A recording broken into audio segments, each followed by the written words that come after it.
I would say there are some that should have been considered insane, like Albert Fish, who was executed. I think he probably should have been considered, because it's almost impossible, because technically the legal definition is if you know right from wrong at the time of the crime. Mighty crime must be stopped, no matter the cost.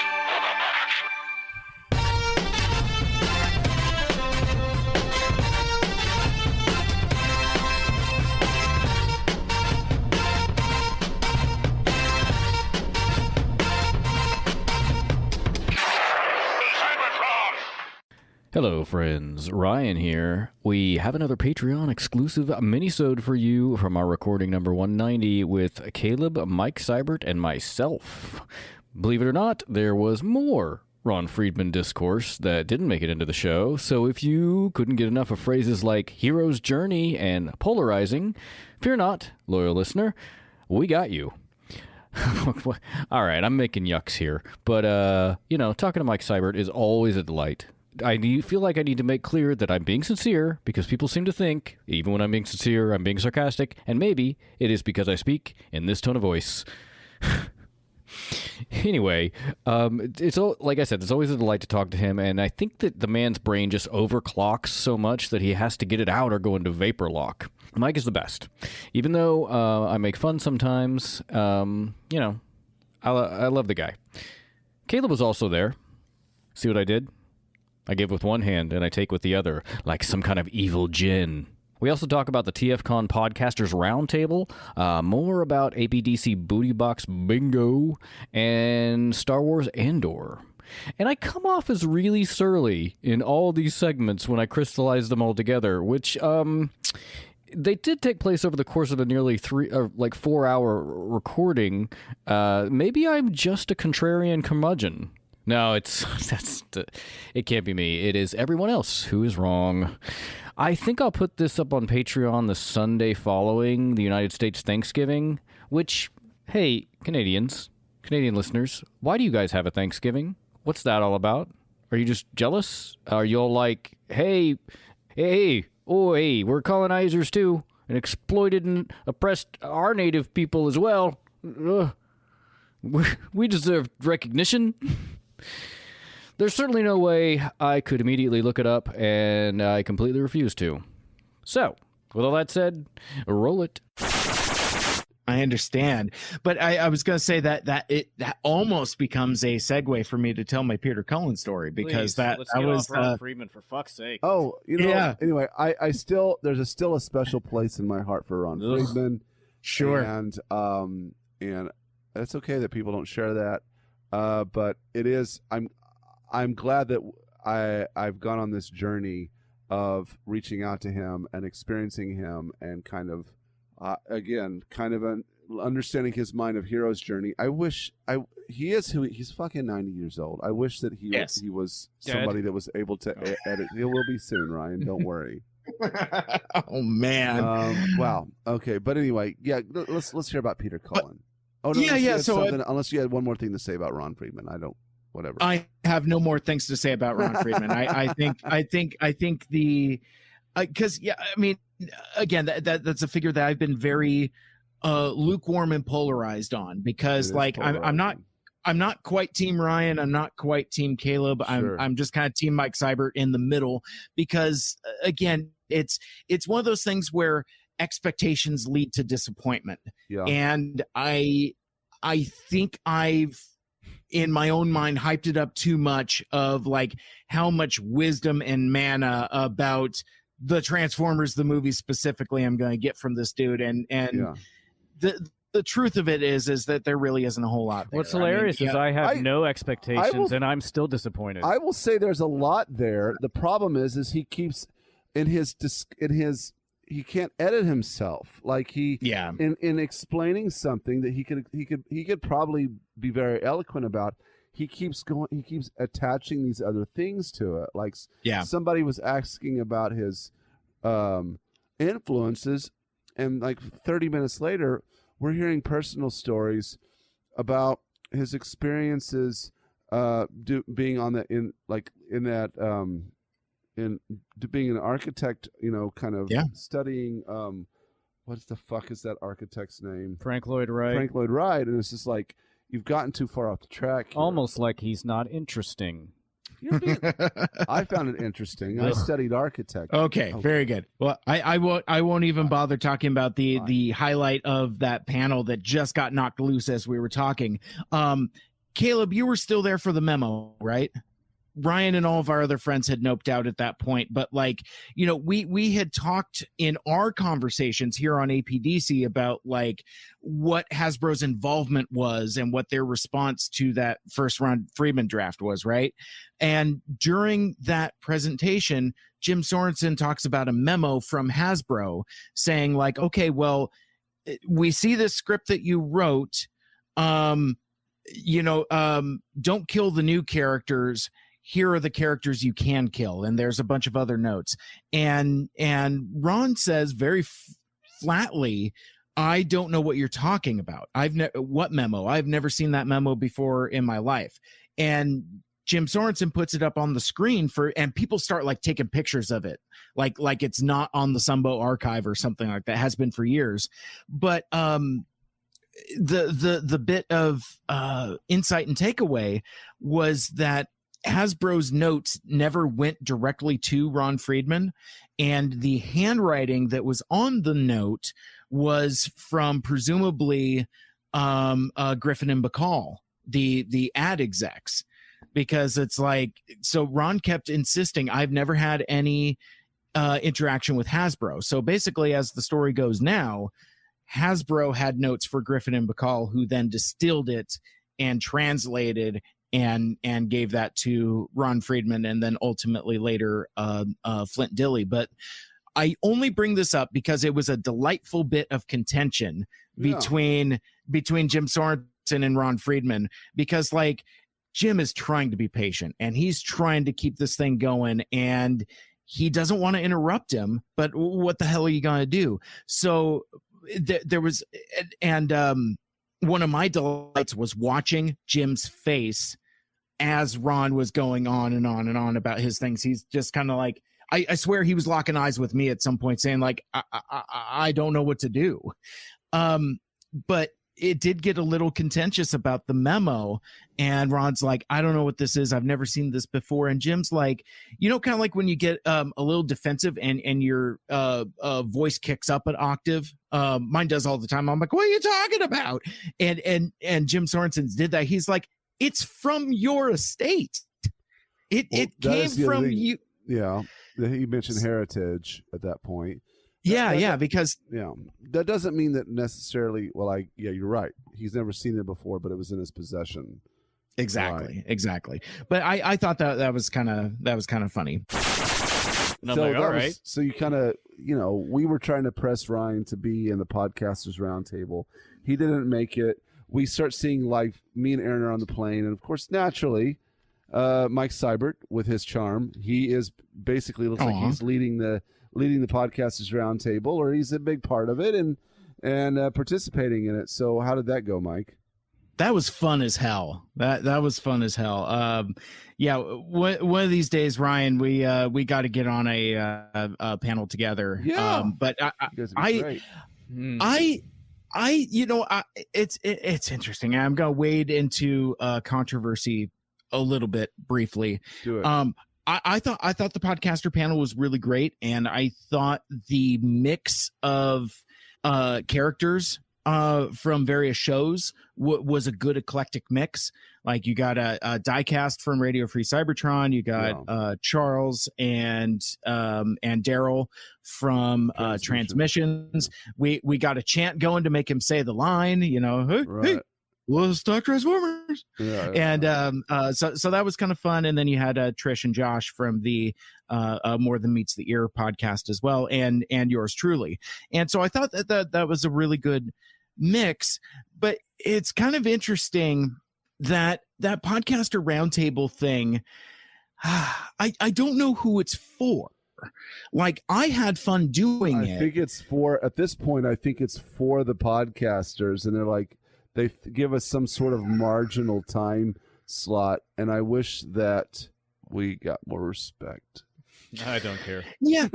Well, and it does feel very self-indulgent. It does. Like, I mean, but I mean, self-indulgence is practically in my branding. True. But so I didn't mind it, and again, it was fun, but it was kind of interesting. Like I was listening to the following episode of Radio Free Cybertron, and Diecast was kind of surprisingly blasé about it. It's like, yeah, podcasters panel, whatever, and I'm like, buddy, you were on a thing with me and we hung tough all weekend. Come on, dude. Like, give me something a little more than that.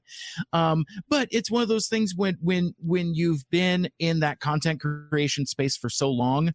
I don't think the word I'm looking for is complacency, but there is a certain amount of jadedness that comes with, when you're a Transformers podcast for like 10 plus years. So it's not as exciting as let it me used ask to be. this.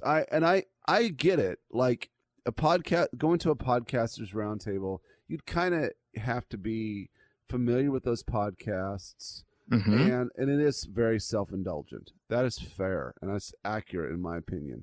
What could podcasters do to be able to be more exciting and engaging with attendees that may not be, into seeing all those podcasts? Like, what would make it more exciting? What would make it more engaging? That's a really hard one, because part of it is the timing of it. It's the last panel of the day. Half the room was empty. Well, let's the dealer room is closed. Yeah, that kind of thing. Schedule aside. Let's just say. Okay. I would posit nothing. I know. I don't think it's possible. Okay. I think it just is what it is. And, like, if you're not into a thing, you're not into a thing, and that's about a podcast. And if you're not into the podcast, why would you care? Understood. But we did do a panel ourselves. But it wasn't about the podcast. Exactly. But it still was. We mined information that we've discussed in the podcast. Yeah. We promoted our podcast on it. So maybe the podcasters, instead of just talking about their podcast, can do some kind of engagement with the audience that's more beneficial, where we're taking some of the things that we find interesting and making them interesting to the people that are attending. Well, and I was going to say, and Caleb, I don't mean to be rude. I'm not trying to gatekeep or call anybody out, but did you listen to it? No, not at all. Okay. Well, no, but the reason why I'm asking is it wasn't like, "Hi, I'm Mike Seibert. Let me tell you about my podcast." Yeah. Basically, it was roundtable serpentine topics. It would be like, what did you buy? I told my Peter Cullen story. That kind of thing. We talked about experiences. We kind of talked about things going on in the toy space. We kind of talked about some stuff going on in the media space. So it was more topic based and less self-promotion based. Yeah. So in a sense, the version that you're talking about is kind of what we did in a way. Okay. And the folks that were there, now granted, there were tens of people there. Not that I'm using that as a gauge, but everybody that was there seemed to be pretty engaged and having a pretty good time. Gotcha. So to answer your question, Caleb, my thing is rather than trying to make it more appealing, continue to lean into the nicheness of it. Okay. Like for example, Josh showed up. I saw Jay Soups in the back, and I was like, "Oh, hey, buddy," and like Alpha Magnus was there, and again, very self-indulgent, yes, but like, as speaking only for myself, as somebody who uses their podcast platform to cultivate friendship, that gave me exactly what I was looking for, because like I felt like I was doing a show with my friends for my friends. Gotcha. If that makes sense. It does. But maybe that's a uniquely Mike Seibert thing. I'm not sure. No, after you saying that and listening to Ryan, I would say that I respect the responses from both of you, and I see your viewpoints, and I think that's probably I would agree with that. Yeah. Cool. Play bingo through the whole deal.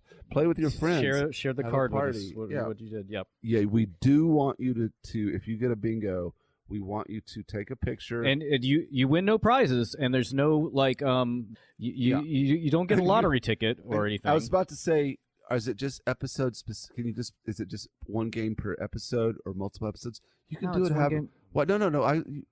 Do whatever you want. Just listen until you hit a bingo.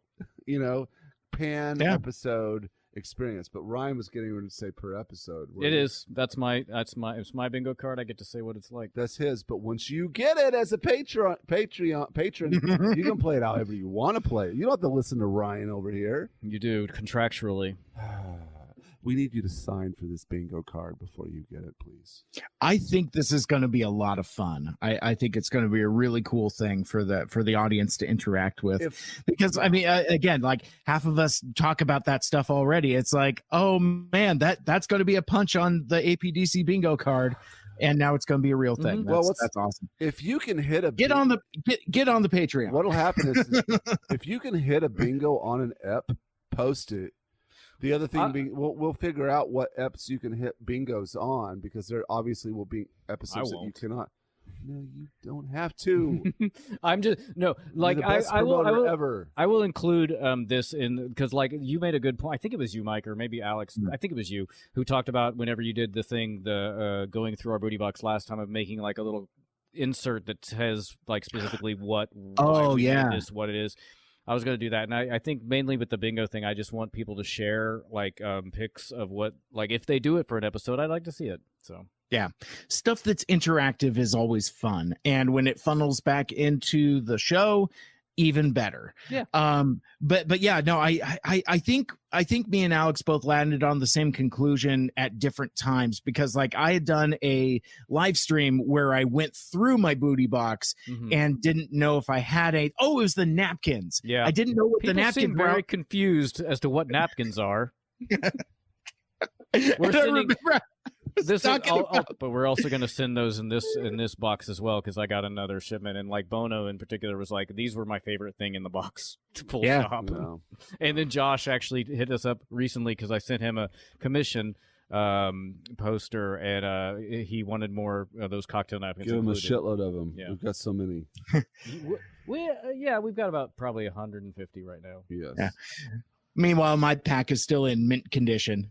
Other than the one I pulled out to like, what is this? And I'm like feeling the texture. I was like, it feels kind of fibrous. It's like, what is this? And it's like, it's a napkin. But I was really trying to figure it out. I was very confounded. I hate to delay our main point of discussion anymore, but I will just quickly say, since Mike is on, that ANDOR has turned out to be probably one of the best television programs on TV right now. We can talk about it. I was, ANDOR. I was wondering if we were going to do some pre-show grab ass on that, and we just kind of there are no rules, baby. No, let's grab some, let's grab each other's asses now, Mike. Sure. I love some mid-show grab. I mean, anything to mid-show grab instead of talk, I would rather talk about a quality television program rather than this piece of shit that we're talking about here. Sorry, we have to do but that no, too. But I am an episode behind, so like a lot of like so of course there's 9 other episodes we could talk about, but because I haven't seen the one way out thing, I mean, I've seen all the memes. I think I understand the reference, but yeah, no, what a terrific show. And I've kind of become sanctimonious and kind of shitty about it in my own kind of way. Yeah, me too. In a reactive backlash kind of way, because it's like a backlash to the backlash. Sorry, let me start over. Andor is amazing. Yes. I love the show quite a bit, but what I love about it is that it is unabashedly for grown-ups. There's no goddamn laser swords. There's no fucking reference porn.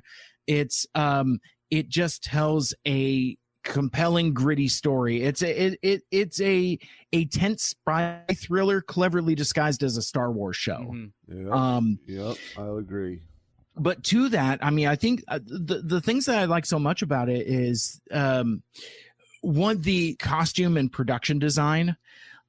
This Star Wars feels the most real I think anything ever has, between like the clothes and it's all like jackets and capes and textured, and it's like all of the costumes are just amazing. I know me and Bono were kind of talking about it on the Discord a bit, but she and Mandy are huge Star Wars fans. I was going to mention that there's a whole thread about it on our Discord. Well, you heard how we went to Fett Town over at the sugar factory. Like all of you guys just like disappeared for a minute, and it was just me, Mandy, and Bono talking about like the Boba Fett legacy. I'm like, oh my God, you guys are fans of the Fett as well. Oh my God. And I'm like, oh yeah, I'm here with the rest of my friends too. But yeah, fuck you guys. I'm talking to these folks. But cool. No, but like just everything is just so tangible and real. It's like buttons and knobs and switches, and it's like people touching things and interacting with real things. They're actually going to real places and shooting at real locations. Everything just feels real.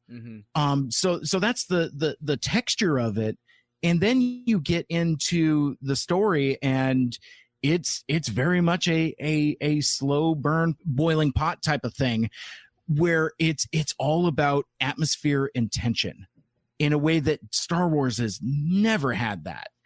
And but younger folks aren't into it because there isn't a million references a minute to some Disney Channel cartoon, or some fucking comic book or something. I don't know. Well, me being the one that has children, I can say that my kids aren't really engaged with it because it does lack that cadence of action.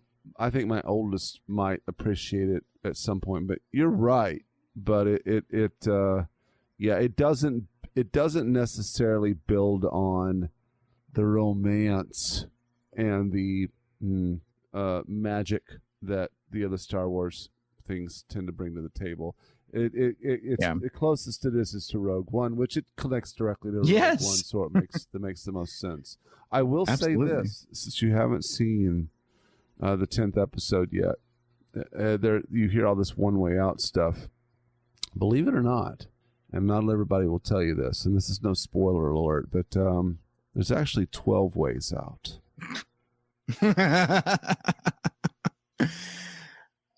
Back to Transformers. Okay, all right. I think we scratched our Andor itch for sure, but it's terrific. Everyone watch it. Go watch it. 12 ways out. I won't, but go.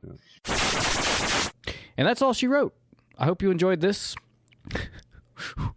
Why do I even say that? If you've gotten this far, I can only assume you liked it. And if not, you ain't here for me to call out you as a short-sighted buffoon. Anyway, seeing as how we're putting this out as a Patreon-exclusive minisode, I can't imagine all of you need me to tell you how to listen and where to go find us. So I'll just say, join us next week for our regularly scheduled episode number 191, Madman's Paradise. There's seems to neither be a madman nor a paradise in it, but we'll address that on December 4th. It's also the other episode that Aaron wasn't able to join us on, so it's just Caleb and myself. And if you were worried that there wasn't something right up the APDC alley of NIMRODERY that was going to occur, you're in for a treat, because there's a big one. So, until next time, dear listener, pistols at dawn.